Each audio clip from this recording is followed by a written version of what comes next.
Exam fear, low confidence, highest tension. ನಾವು ಓದಿದ್ದು ನೆನಪು ಬರ್ದಿದ್ರೆ ಏನು ಮಾಡೋದು? Hello students, welcome to your channel Parivartan Physics. See, this is not a teaching video. First thing, if you feel some difference after watching this video, please don't forget to share this video with all your friends. Okay, let us begin the video then. See, very first thing what I want to tell you is, ಇವತ್ತಿನ video ಒಳಗೆ ನಾವು ಏನು discuss ಮಾಡೋದಿವಿ ಅಂತಂದ್ರೆ all about exam fear, low confidence, what all we have to get ready for the exam. Mentally ನಾವು ಈ ಎಕ್ಸಾಮ್ಸ್ಗಳನ್ನು face ಮಾಡಲಿಕ್ಕೆ ಯಾವ ಥರ ರೆಡಿ ಆಗಬೇಕು ಅನ್ನೋದ್ರ ಬಗ್ಗೆ ನಾವು ಇವತ್ತಿನ ವಿಡಿಯೋ ಒಳಗೆ ಡಿಸ್ಕಸ್ ಮಾಡ್ತೀವಿ. C very first thing is, ಈಗ ಪ್ರೆಸೆಂಟ್ ಸಿಚುವೇಶನ್ ಒಳಗೆ ಎಲ್ಲರಿಗೂ ಇರುವಂಥದ್ದು ಕ್ವೆಶನ್ಸ್ ಏನಪ್ಪಾ ಅಂತಂದ್ರೆ, ಎಲ್ಲರ ಮೈಂಡ್ ಒಳಗೆ ಓಡ್ತಿರುವಂಥದ್ದು ಏನಪ್ಪಾ ಅಂದ್ರೆ, ನಾ ಇನ್ನು ಅಷ್ಟು ಓದೋದೈತಿ, ಇಷ್ಟು ಓದೋದೈತಿ, ನಾ ಇಷ್ಟ ಓದಿದ್ದೀನಿ, ಅವ್ರು ಅಷ್ಟು ಓದಿದ್ದಾರೆ, ಇವ್ರು ಎಷ್ಟು ಓದಿದ್ದಾರೆ, ಅವ್ರು ಭಾಳ ಓದಿದ್ದಾರೆ ಅಂತ, ನಾ ಏನೋ ಓದಿಲ್ಲ. ಸ್ಟಾಪ್. Enough is enough. ಏನು ಓದಬೇಕಿತ್ತು, ಏನು ಬಿಡಬೇಕಿತ್ತು ಎಲ್ಲ ಮುಗಿದ್ರಿ. Right? Draw a line for that. It's an end. Now it's not the time to read the new things. I am telling you clearly, it is not the time to read the new things. ಯಾರ ಜೊತೆನೂ compare ಮಾಡ್ಕೋಬೇಡ್ರಿ. ಯಾರು ಎಷ್ಟು ಓದಿದ್ರು, ಎಷ್ಟು ಕಡಿಮೆ ಓದಿದ್ರು, ಎಷ್ಟು ಹೆಚ್ಚು ಓದಿದ್ರು, ನಿಮಗೆ ಅದರಿಂದ ಏನೂ ಎಫೆಕ್ಟ್ ಆಗೋದಿಲ್ಲ. ನಿಮಗೆ ಅದರಿಂದ ಏನೂ ಹೆಚ್ಚು ಆಗೋದಿಲ್ಲ, ಕಡಿಮೆನೂ ಆಗೋದಿಲ್ಲ. Nothing is going to affect you. So just forget all those things and keep them aside. ನೀವು ಮಾಡಬೇಕಾಗಿರೋದೇನ, ಇಲ್ಲಿವರೆಗೂ ಏನು ಓದಿದಿರಿ, that should be perfectly revised, effectively revised, everything what you are read up till today, and it has to be utilised your examination. So ಇನ್ನು ಎಷ್ಟು ಓದೈತೆ ಓದೋದೈತೆ ಅನ್ನೋದನ್ನ important ಅಲ್ಲ, ಅಥವಾ ಅದು ಓದೋದು ಇಂಪಾರ್ಟೆಂಟ್ ಅಲ್ಲ. ಎಷ್ಟು ಓದಿದಿರಲ್ಲ ಅದ್ ನಿಮ್ಮ ಹತ್ರ ಪರ್ಫೆಕ್ಟಾಗಿ ಉಳಿಬೇಕು. ಯಾಕೆ ಈ ಮಾತು ಹೇಳ್ತೇನೆ ಅಂತಂದ್ರೆ, ನೋಡ್ರಿ, ಇನ್ನ ಓದೋದೈತೆ ಅಂತೇಳಿ ನೀವು ಎಲ್ಲಾ ಓದ್ಲಿಕ್ಕೆ ಹೋಗಿ, ಎಲ್ಲಾ ಕವರ್ ಮಾಡಕ್ ಹೋಗಿ, ಲಾಸ್ಟ್ಗೆ ಏನೂ ಉಳಿಲಿಲ್ಲ, ಏನೂ ಬರ್ಲಿಲ್ಲ ಅನ್ನುವಂಥ ಪರಿಸ್ಥಿತಿಗೆ ನಾವು ಬರಬಾರ್ದು. ಯಾಕಂದ್ರೆ ನಾವು ಸಾಕಷ್ಟು ಎಕ್ಸಾಂಪಲ್ಸ್ಗಳನ್ನ ನೋಡಿದೀವಿ. ಲಿಮಿಟೆಡ್ ಓದಿ ಭಾರಿ ಚಲೋ ಸ್ಕೋರ್ ಮಾಡಿದಂಥ ಹುಡುಗರುಗಳನ್ನ ನಾವು ಬಹಳಷ್ಟು ಜನ ನಾನು ನೋಡಿದ್ದೀನಿ. ಯಾಕಂದ್ರೆ ಅವ್ರು ಪರ್ಫೆಕ್ಟ್ಲಿ ರಿವೈಸ್ ಮಾಡಿರ್ತಾರೆ. So revise those things what you have read till today perfectly and keep them with you strongly and do the paper greatly. Right? This is the first thing. Second thing, exam fear, tension, pressure, low confidence, ಇವು ಎಲ್ಲಾನು ಈಗ at a time act ಆಗ್ತಿರ್ತಾವ್ರಿ. So ಈಗ ಈ exam fear ಹೋಗ್ಬೇಕಾದ್ರೆ, ಅಥವಾ ಈ confidence ಬರಬೇಕಾದ್ರೆ, ಪಾಸಿಟಿವ್ ಥಿಂಕ್ ಮಾಡು, ಆ ಥರ ಕಾನ್ಫಿಡೆಂಟ್ ಆಗಿರು ಅಂತ ಹೇಳೋದು ಭಾಳ ಈಸಿ. ಅದು ಎಲ್ಲರೂ ಇವ ಮಾತು ಹೇಳ್ತಾರ್ರಿ, ಥಿಂಕ್ ಪಾಸಿಟಿವ್ಲಿ, ಅನ್ಸಾಕ್ ಹೋಗ್ಬೇಡ, ಕಾನ್ಫಿಡೆಂಟ್ಲಿ ಹೋಗು. ರೈಟ್? ಎವ್ರಿಥಿಂಗ್ ಇಸ್ ಫೈನ್, ಹೋಗ್ಬೇಕು, ಥಿಂಕ್ ಪಾಸಿಟಿವ್ಲಿ ಥಿಂಕ್ ಮಾಡ್ಬೇಕು. ಬಟ್ ಇದಕ್ಕೆ ಅದು ಬರಬೇಕಾದ್ರೆ, ನಮ್ಮೊಳಗೆ ಅದು ಬರಬೇಕಾದ್ರೆ ಏನು ಮಾಡ್ಬೇಕು? That is the thing. Right? So very first thing ನಾನು ನಿಮಗೆ ಹೇಳ್ತೀನಿ ರೀ, ಎಲ್ಲರೂ ಹೇಳೋಂಥ ಇದೇ ಮಾತು, ನಾನು ಅದನ್ನೇ ಮಾತಾಡ್ತೀನಿ, ಯಾಕಂದ್ರೆ ಸತ್ಯದ. This is just one more exam in your life. It is not your life. Right? ಇದು ಮತ್ತೊಂದು ಎಕ್ಸಾಮ್ ಮಾತ್ರ ಹೌದು, ನಿಮ್ಮ ಜೀವನ ಅಲ್ಲ. ನೋಡ್ರಿ, ಸೆಕೆಂಡ್ ಇಯರ್ ಎಕ್ಸಾಮ್ ಚಲೋ ಮಾಡಿದವ್ರು ಅಷ್ಟೇ ಜೀವನದಾಗ ಚಲೋ ಮಾಡಿದಾರೆ ಅಂತ ಏನೂ ಇಲ್ಲ. ಅಥವಾ ಸೆಕೆಂಡ್ ಇಯರ್ ಎಕ್ಸಾಮ್ ಚಲೋ ಮಾಡೋದವ್ರು ಮಾತ್ರ ಜೀವನದಾಗ ಎಲ್ಲ ಮಾಡಿದಾರಂತೂ ಏನೂ ಇಲ್ಲ. Right? So however you are going to do great, whatever you do, whatever you score, that is very good for you. Accept it and be ready for your life. That's it. Right? You have just spent not even 1/4 of your life now. ಇನ್ನ ಮುಂದೆ journey ಭಾಳ ಅದ ರೀ. ಇನ್ನ ಮುಂದೆ ಸಾಧನೆ ಮಾಡ್ಲಿಕ್ಕೆ time ಭಾಳಷ್ಟು ಅದ. 1 ಮಾರ್ಕ್ಸ್ ಹೆಚ್ಚು ಬೀಳಲಿ, ಕಡಿಮೆ ಬೀಳಲಿ, ರೈಟ್, 1% ಹೆಚ್ಚಾಗ್ಲಿ, ಕಡಿಮೆ ಆಗಲಿ, don't worry about it. Whatever you have got perfect for you. Just accept it and move forward. Right? So ಇದು ಬಹಳ ದೊಡ್ಡ ಎಕ್ಸಾಮ್ ಅದ. ಇಲ್ಲಿ ಇದ್ರೊಳಗೆ ನಾ ಏನಾರೇ ಹಂಗಾಯ್ತು ಹಿಂಗಾಯ್ತು ಅಂದ್ರೆ ನಂಗೆ ಹಿಂಗಾಗ್ತದೆ, ಹಂಗಾಗ್ತದೆ. Don't imagine anything about your future related to this exam.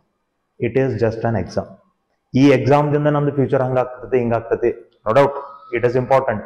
But ಇನ್ನು ಅದನ್ನ ನಾವು ವಿಚಾರ ಮಾಡಿ ಅದ್ರ ಬಗ್ಗೆ ನಾವು ಹೆದರಿಕೆ ಹಾಕೊಳ್ಳುವಂಥದ್ದು ಅವಶ್ಯಕತೆ ಇಲ್ಲ. It is just one more exam. As you have written the past exams, this is one more exam. Right? So ನೀವು ಮತ್ತೊಂದು ಎಕ್ಸಾಮನ್ನು ಬರೆಯಕ್ಕೆ ಹೊಂಟಿದ್ದೀರಿ ಅಷ್ಟೇ. Nothing you are going to do. Clear? So ಅದ್ರ ಬಗ್ಗೆ ಬಹಳ ಜಾಸ್ತಿ ಟೆನ್ಷನ್ ಮಾಡ್ಕೊಳ್ಳಿಕ್ಕೆ ಹೋಗ್ಬೇಡ್ರಿ. ಇಷ್ಟ ತಿಳ್ಕೊಡ್ರಿ ಅದ್ರ ಬಗ್ಗೆ. Okay, that is all about this one. ಈ ನೆಕ್ಸ್ಟ್ ನೋಡ್ರಿ, ಈಗ ಬಹಳಷ್ಟು ಮಂದಿಗೆ ಏನು ಟೆನ್ಷನ್ ಇರ್ತದಪ್ಪ ಅಂತಂದ್ರೆ, ಹೈಯೆಸ್ಟ್ ಟೆನ್ಷನ್, ಎಲ್ಲರಿಗೂ ಹೈಯೆಸ್ಟ್ ಟೆನ್ಷನ್ ಇರೋದು ಇದೆ. ಏನು? ನಾವು ಓದಿದ್ದು ನೆನಪು ಬರ್ದಿದ್ರೆ ಏನು ಮಾಡೋದು, ಅಥವಾ ನಾವು ಓದಿದ್ದ ಎಕ್ಸಾಮ್ದಾಗ ಬರದೇ ಇದ್ರೆ ಏನು ಮಾಡೋದು? See, I will tell you one thing very clearly.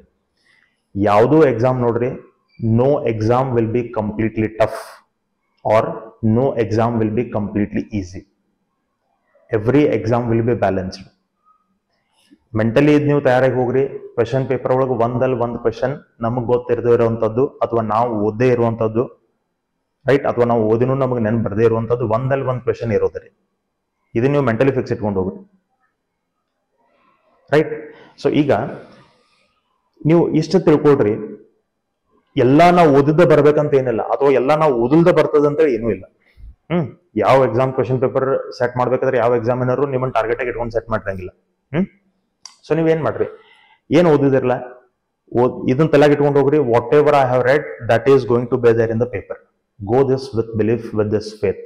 ಈ ಫೇತ್ ಇಟ್ಕೊಂಡು ಹೋಗ್ರಿ, ನಾ ಏನು ಓದ್ಕೊಂಡು ಹೋಗಿದ್ದೇನೆ ಆ ಪೇಪರ್ ಒಳಗೆ ಬರ್ತದೆ ಅಂತೇಳಿ ಇಟ್ ವಿಲ್ ಬಿ ದೇರ್, ಅದಲ್ಲಿ ಇರ್ತದ್ರಿ.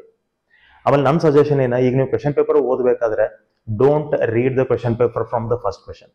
ಯಾಕಂದ್ರೆ ಈಗ ಫಸ್ಟ್ MCQs ಇರ್ತಾವ್ರಿ, ಲಾಸ್ಟಿಗೆ ನಮಗೆ 5 ಮಾರ್ಕ್ಸ್ ಕ್ವೆಶನ್ಸ್ ಇರ್ತಾವ. ಸೊ ಮೋಸ್ಟ್ ಇಂಪಾರ್ಟೆಂಟ್ ಅಂತ ನೀವು ಏನ್ ತಯಾರಿ ಮಾಡ್ಕೊಂಡಿರ್ತೀರಿ, ಗ್ಯಾರಂಟಿಡ್ ಅಂತ ಏನ್ ತಯಾರಿ ಮಾಡ್ಕೊಂಡಿರ್ತೀರಿ, ಅವೆಲ್ಲಾನು ಲಾಸ್ಟಿಗೆ ಇರ್ತಾವ್ರಿ, ರೈಟ್. ಇನ್ ಕೇಸ್ ನೀವು MCQs ಇಂದ ಓದ್ಲಿಕ್ಕೆ ಶುರು ಮಾಡ್ರಿ, ಸ್ಟಾರ್ಟಿಂಗ್ ಒಂದು 2-3 MCQs ಯಾವ್ರೆ 15ರಾಗ ಒಂದು 2-3 MCQs ಯಾವ್ರೆ ನಿಮಗೆ ಬರ್ಲಿಲ್ಲ, ಗೊತ್ತಾಗ್ಲಿಲ್ಲ, ಇದು ಎಲ್ಲಿದ್ ಬಂತಪ್ಪ ಕ್ವಶನ್ ಅಂತೇಳಿ ನಿಮ್ಗೆ ಅನ್ಸಾಕೈತು ಅಂತಂದ್ರೆ ನಿಮ್ದು ಅಲ್ಲಿಗೆ ಬಿಗಿನಿಂಗ್ ಒಳಗನ ನಿಮ್ದು ಎಲ್ಲಾನು confidence zero ಆಗಿಬಿಡ್ತದ್ರಿ.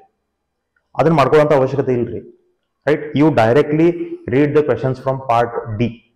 5 marks important questions ಅಂತ ನಾವೇನು ಓದ್ಕೊಂಡಿರ್ತೀವಿ, 5, 3, 2 ಮಾರ್ಕ್ಸ್, ಆ ಕ್ವೆಶನ್ಸ್ಗಳನ್ನ ನೋಡ್ರಿ. ಅಲ್ಲಿ ನಿಮಗೆ ಬರುವಂತ ಸಾಕಷ್ಟು ಕ್ವೆಶನ್ಸ್ ಇರ್ತಾವ. ಸೊ ಫಸ್ಟ್ ಅದನ್ನ ನೋಡ್ರಿ. ಅದನ್ನ ನೋಡಿದ ಕೂಡಲೇ ಓಕೆ ಇದ್ನಂಗ್ ಬರ್ತದಪ್ಪ, ಇದ್ನಂಗ್ ಬರ್ತದಪ್ಪ, ಯು ವಿಲ್ ಫೀಲ್ ಹ್ಯಾಪಿ. ಮುಗೀತ್ರಿ, ಅಷ್ಟೇ ಐತ್ರಿ. ಇದು ಮೈಂಡ್ ಗೇಮ್ ಅದ, ರೈಟ್. ಮುಗೀತು. ಫಸ್ಟ್ ನೀವು ಅದನ್ನ ನೋಡಿದ ಕೂಡಲೇ ನೀವು ಹ್ಯಾಪಿ ಆದ್ರಿ, ನಿಮ್ ಮೈಂಡ್ ಖುಷಿ ಆಯ್ತು, ಮುಗೀತು. ಆಮೇಲೆ ನಿಮ್ಗೆ ಬರೋದು ಕ್ವೆಶನ್ಸ್ ಆನ್ಸರ್ ಬರ್ತಾವ್ರಿ. So first read the questions from 5 marks. ಅಲ್ಲಿ ನೋಡ್ಕೊಡ್ರಿ ನಿಮ್ಗೆ ಬರೋಂಥವು ಎಷ್ಟು ಅದಾವ. ಆಮೇಲೆ ನೀವು 1 ಮಾರ್ಕ್ಸ್ ನೋಡ್ರಿ. ಅಥವಾ ಯಾವ್ದಾರ ಬರ್ಲಿಲ್ಲ ಅಂತಂದ್ರೆ ಅವತ್ತನ್ನ ಲಾಸ್ಟಿಗೆ ವಿಚಾರ ಮಾಡಿ ಅದ್ರ ಬಗ್ಗೆ ಬರೀರಿ. ಬಟ್ ಅದ್ರ ಬಗ್ಗೆ ಥಿಂಕ್ ಮಾಡ್ಕೊಂಡು ಟೈಮ್ ವೇಸ್ಟ್ ಮಾಡ್ಲಿಕ್ಕೆ ಹೋಗ್ಬೇಡ್ರಿ. Very first thing. Second thing ನೋಡ್ರಿ, ಇನ್ನು ಮತ್ತೊಂದು ನಾ ಏನ್ ಹೇಳ್ತೀನಿ, ಕ್ಯಾಶುವಲಿ ನಾ ಎಲ್ಲ ಹುಡುಗರಿಗೆ ಹೇಳ್ತಿರ್ತೇನ್ರಿ, don't read up till the last minute ತನಕ ಓದಕ್ ಹೋಗ್ಬೇಡ್ರಿ. ಅಂದ್ರೆ ಕೆಲವೊಂದ್ ಜನ ಎಂತ ರೂಢಿ ಇರ್ತದಪ್ಪ ಅಂತಂದ್ರೆ, ಎಕ್ಸಾಮದ ಬಾಗಲಾಗ ನಿಮ್ ಬ್ಲಾಕ್ದ ಹಾಲ್, ನಿಮ್ಮ ಎಕ್ಸಾಮ್ ಹಾಲದ ಬಾಗಿಲಿಗೆ ಹೋಗೋವರೆಗೂ ಬುಕ್ ಕೈಯಾಗ ಹಿಡ್ಕೊಂಡು ಹೋಗೋದು. Don't do that. ಅದರಿಂದ ಏನ್ ಮಹಾನ್ ಸಾಧನೆ, ಮಹಾನ್ ಚೇಂಜಸ್ ಏನಾಗೋದಿಲ್ರಿ. ಎಕ್ಸಾಮ್ ಇನ್ನೂ ಒಂದು ತಾಸು ಐತಪ್ಪ ಅಂತಂದ್ರೆ ಕೀಪ್ ಯುವರ್ ಬುಕ್ಸ್ ಅಸೈಡ್. ನಿಮ್ ಬುಕ್ಸ್ಗಳನ್ನ ಸೈಡಿಗೆ ತೆಗೆದಿಟ್ರಿ, ಮುಗಿತ್ರಿ, ಟೈಮ್ ಮುಗಿದು, ಓಕೆ, ತೆಗೆದಿಟ್ಬಿಟ್ರಿ. ಉಳಿಲಿ ಏನು 1 ಆನ್ಸರ್ ಉಳಿತಾ, 2 ಆನ್ಸರ್ ಉಳಿತಾ, ಹೋಗ್ಲಿ, ತೆಗೆದಿಟ್ಬಿಟ್ರಿ. ಸೊ ನೀವು ಅದನ್ನ ತೆಗೆದಿಡೋದ್ರಿಂದ ಆ 1 ತಾಸು ಗ್ಯಾಪ್ ಒಳಗೆ ನಿಮ್ಮ ಫ್ರೆಂಡ್ಸ್ ಜೊತೆ ಡಿಸ್ಕಸ್ ಮಾಡ್ರಿ, ಮಾತಾಡ್ರಿ, ರೈಟ್. ಫ್ರೀ ಆಗಿರ್ರಿ. ಅಂದ್ರೆ ನಿಮ್ಮ ಮೈಂಡ್ ಪ್ರೆಷರ್ ಕಡಿಮೆ ಆಗ್ತದೆ. ನಿಮ್ಮ ಮೈಂಡ್ ಕ್ಯಾಶುವಲ್ ಲೆವೆಲ್ಗೆ ಬರ್ತದ್ರಿ. ಎಕ್ಸೈಟೆಡ್ ಲೆವೆಲ್ ಒಳಗೆ ಏನ್ ಇರ್ತದಲ್ಲ ಅದು ಕ್ಯಾಶುವಲ್ ಲೆವೆಲ್, ನಾರ್ಮಲ್ ಲೆವೆಲ್ಗೆ ಬರ್ತದೆ. ಆಮೇಲೆ ನೀವು ಎಕ್ಸಾಮ್ ಹಾಲ್ ಎಂಟರ್ ಆಗ್ರಿ. And whatever you have read, sure you are going to get reminded there. ಅಲ್ಲಿ ನಿಮಗೆ ನೆನಪಿಗೆ ಬಂದೇ ಬರ್ತದೆ. ನೀವು ಎಕ್ಸಾಮ್ ಚೆನ್ನಾಗಿ ಮಾಡ್ತೀರಿ. ನೀವು ಆನ್ಸರ್ಸ್ಗಳನ್ನ ಎಫೆಕ್ಟಿವ್ಲಿ ಬರೀತೀರಿ. Believe me, I have trust on you all. You will do the exams very good. Clear? So last ಮಿನಿಟ್ವರೆಗೂ ಓದ್ಲಿಕ್ಕೆ ಹೋಗ್ಬೇಡ್ರಿ. ಆಮೇಲೆ ಎಕ್ಸಾಮ್ ಅನ್ನ ಸಿಸ್ಟಮೆಟಿಕ್ ಆಗಿ ಬರೀರಿ. ಗಡಬಡಿ ಒಳಗೆ, ಟೆನ್ಷನ್ ಒಳಗೆ ಎತ್ತಬೇಕಾದದ್ದು ಬರಿಬೇಡ್ರಿ. Representation should be very neat and clear. So that ವ್ಯಾಲ್ಯೂವೇಟರ್ಗೆ ಈ ಪೇಪರ್ನ ಚೆಕ್ ಮಾಡಬೇಕಪ್ಪ ಅಂತ ಅನ್ನಿಸ್ಬೇಕು, right. So your impression should be very good on the examiner after watching your paper. ನೀಟಾಗಿ ಬರೀರಿ, ಸ್ಪೇಸ್ ಬಿಟ್ಬಿಟ್ಟು ಬರೀರಿ, ಕ್ಲಿಯರ್ ಆಗಿ ಬರೀರಿ, ರೈಟ್. ಸೊ ಈಗ ಆಮೇಲೆ ನೀವು ಬರಿಬೇಕಾದ್ರೆ ನೋಡ್ರಿ, ಪ್ರತಿ ಆನ್ಸರ್ ಮುಗಿದ್ಮೇಲೆ ಸ್ವಲ್ಪ ಸ್ಪೇಸ್ ಬಿಟ್ಟು, ಅವೇನು ನೀವು ಮೊದಲಿಂದ ರೂಲ್ ಫಾಲೋ ಮಾಡ್ಕೊಂಡು ಬಂದಿರಿ, ಒಂದೊಂದು ಲೈನ್ ಬಿಟ್ಟು ಬರೀರಿ. Everything that you know, right. So systematic ಆಗಿ ಬರೀರಿ. ಎಲ್ಲಿ ಫಿಗರ್ಸ್ ಇರಬೇಕು ಅಲ್ಲಿ ಫಿಗರ್ಸ್ಗಳನ್ನು ಸಿಸ್ಟಮೆಟಿಕ್ ಆಗಿ ಬ್ರಾಡ್ ಆಗಿ ತೆಗೀರಿ, ಸ್ವಲ್ಪ ದೊಡ್ಡದಾಗಿ ತೆಗೀರಿ, ಕ್ಲಿಯರ್ ಆಗಿ ತೆಗೀರಿ. ಸಿಸ್ಟಮೆಟಿಕ್ ಡಯಾಗ್ರಾಮ್ಸ್ ಇರಬೇಕು, ಸರ್ಕಿಟ್ ಡಯಾಗ್ರಾಮ್ಸ್ ಇರಬೇಕು. ಎಲ್ಲೆಲ್ಲಿ ನೀಡ್ ಅದ ಅಲ್ಲೆಲ್ಲಾನು ಡಯಾಗ್ರಾಮ್ಸ್ಗಳನ್ನು ತೆಗೀರಿ. ಆಮೇಲೆ ನಿಮಗೆ ಸಾಕಷ್ಟು ಟೈಮ್ ಅದರೆ, in 3 hours 15 minutes you have to write only 70 marks. ಭರ್ಪೂರ್ ಟೈಮ್ ಐತ್ರಿ ನಿಮ್ಗೆ. ಸೊ ಟೈಮ್ ಕಡಿಮೆ ಬೀಳ್ತೈತೆ ಅಂತ ನೀವು ಒಟ್ಟೆ ಯೋಚನೆ ಮಾಡ್ಲಿಕ್ಕೆ ಹೋಗ್ಬೇಡ್ರಿ. ಹಂಗಂತ ಬಹಳನೂ ಸುಸ್ತಿ ಮಾಡ್ಲಿಕ್ಕೆ ಹೋಗ್ಬೇಡ್ರಿ. Don't forget to take the watch ಅನ್ನು ತಗೊಂಡು ಹೋಗ್ರಿ. ಕ್ಲಿಯರ್? ಆಮೇಲೆ ನೋಡ್ರಿ, ಅಂಜು ಅಂತದ್ದು ಏನಿಲ್ಲ.